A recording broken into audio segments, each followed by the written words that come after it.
Bom, meu nome é Paulo Henrique, eu vou estar falando sobre futebol. Na verdade, eu vou estar fazendo uma análise fisiológica do futebol. Vou estar dando referências, vou explicar como é que funciona, a questão do corpo, como é que o corpo sai, se sai nesse exercício. E é isso, vamos lá. Bom, futebol ele tem uma minutagem de 90 minutos no caso, tá? Ele é um tipo de trabalho aeróbico que a gente chama, que é um trabalho de longa duração e onde o corpo vai estar sempre, vamos dizer que em alta intensidade, como se fosse HIIT mesmo, entendeu? Por ser dessa forma, o futebol ele recruta vários membros, várias fibras, várias coisas. Ele é um tipo de esporte misto, entendeu? Onde isso no ponto energético, no caso, ponto energético misto, melhor dizendo. Um jogador de futebol ele percorre mais ou menos 9 a 12 quilômetros durante um jogo inteiro. Claro que tem a média de alguns jogadores que se lesionam, tem alguns, por exemplo, o goleiro que fica um pouquinho mais ali somente no local dele, mas uma média, por exemplo, de outros jogadores de outras posições.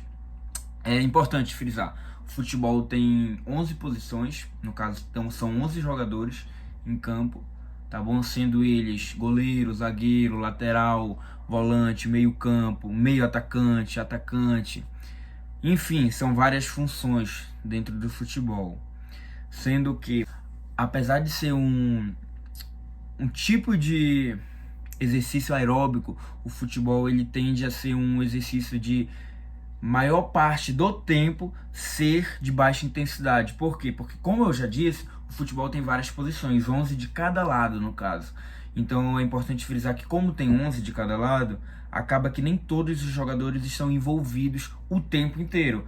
Por exemplo, o goleiro ele não está sempre agarrando, o zagueiro não está sempre tirando a bola. Tem um momento de ataque, tem um momento de defesa, tem um momento que a equipe vai cadenciar o jogo e vai tentar um toque mais, vamos dizer que um período mais curto, ganhando tempo, fazendo a bola girar, como é usado muito na linguagem do futebol, né? Mas também é muito importante frisar que tem alguns momentos que o jogador vai vamos dizer que desenvolver grande desenvoltura, vai gastar muita energia, que são movimentos de alta velocidade, de explosão, de potência, que são os momentos, por exemplo, no contra-ataque. Eu vou explicar o que é o contra-ataque, na verdade.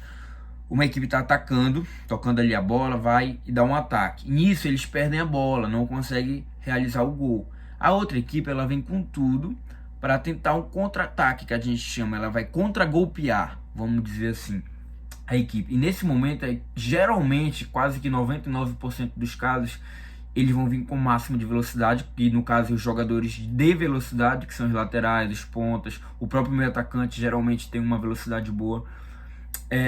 Eles vão vir montando esse contra-ataque de forma mais explosiva.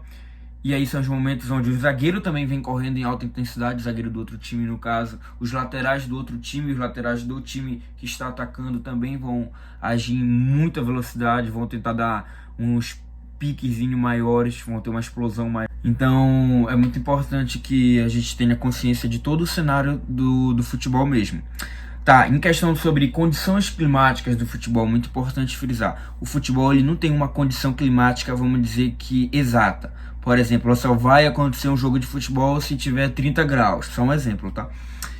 Não existe isso, mas existe o ideal. Vamos dizer que o ideal para um jogo de futebol é que se tenha mais ou menos 29 graus, que é nem muito quente, mas também nem muito frio. Por quê, Paulo? O que acontece?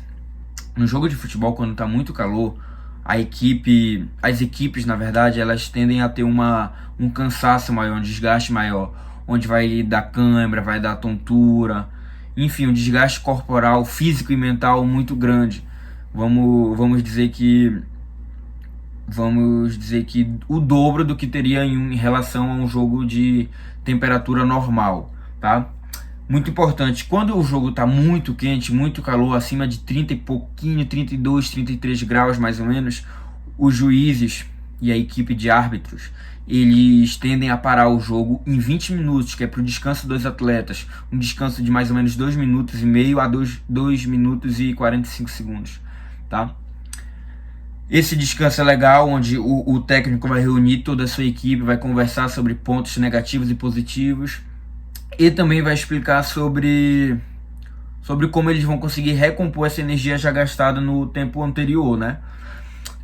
E aí é muito importante que a gente tenha essa consciência. Outra coisa importante frisar, quando o jogo ocorre em uma temperatura muito baixa, ou seja, de muito frio, os jogadores tendem a usar luvas, manga comprida, blusas por baixo, essas coisas que vão fazer com que o corpo consiga esquentar mais para que também consiga ter uma aptidão física melhor durante o jogo. E importante frisar, em caso de neve, estiver nevando muito em alguns países, principalmente europeus, nos Estados Unidos também acontece, aqui no Brasil não é tão comum, mas também já aconteceu principalmente lá no sul ou em São Paulo.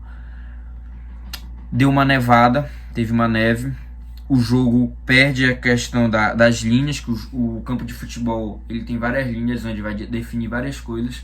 Por exemplo, quando a bola sai, vai ter um lateral, um cruzamento, a questão da linha que vai ser a da linha da penalidade máxima, o meio-campo mesmo tem uma linha em forma de bola no meio. Enfim, tem várias linhas. Quando a neve toma conta dessa parte, o jogo tem que ser adiado. Além de ficar muito liso para os jogadores, podendo causar uma grande chance de lesões, facilitando, no caso, as lesões que nenhum esporte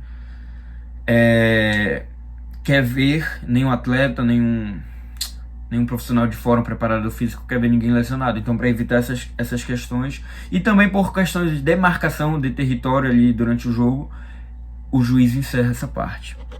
No futebol, as fibras musculares são muito importantes. Por exemplo, a gente tem uma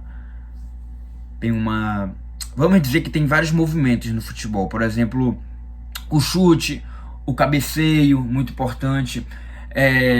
A questão do passe mesmo, que já é um toque mais leve, mais, vamos dizer, mais fraco mesmo. O goleiro, quando ele agarra, ele dá umas palmadas, então segura a bola. São vários movimentos que vão exigir resistência, força física, às vezes acelerações quando tem que dar uma corridinha maior, explosão quando tem que dar um tiro maior em relação ao outro jogador para chegar na direção da bola, no caso a explosão dele, né? Então o futebol ele recruta muitas fibras musculares, fibra tipo 1, tipo 2, enfim, é muito importante que a gente tenha essa consciência. Por exemplo, em um jogo de futebol, a gente vê muitos momentos que o jogador tem que dar aquele famoso piquezinho, onde vai estar recrutando muito a fibra tipo 1, né? E já vimos em caso que o jogador tem que usar a força física para dar aquele escorão, que é uma empurradinha de leve, que só é permitido no futebol ombro com ombro. No caso, ele já começa a usar a fibra tipo 2A. Outra coisa muito importante lembrar, o futebol é um tipo de esporte acíclico. Por quê, Paulo?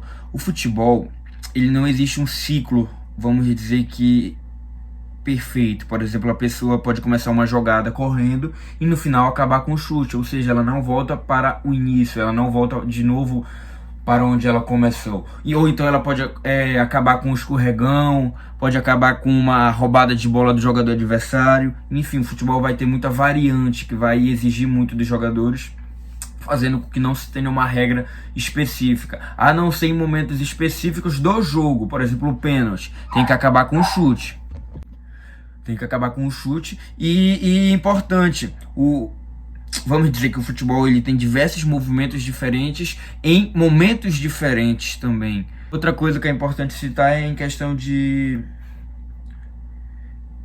dos meios, vamos dizer assim. O treinador ele tem várias formas de chegar em objetivos com essa determinada equipe, com esse determinado jogador. Por exemplo, como eu já disse, o futebol ele vai exigir muito da nossa capacidade física, da nossa capacidade mental, muito importante isso, da nossa resistência, da nossa explosão, do nosso vigor, né? De tudo isso ele vai exigir.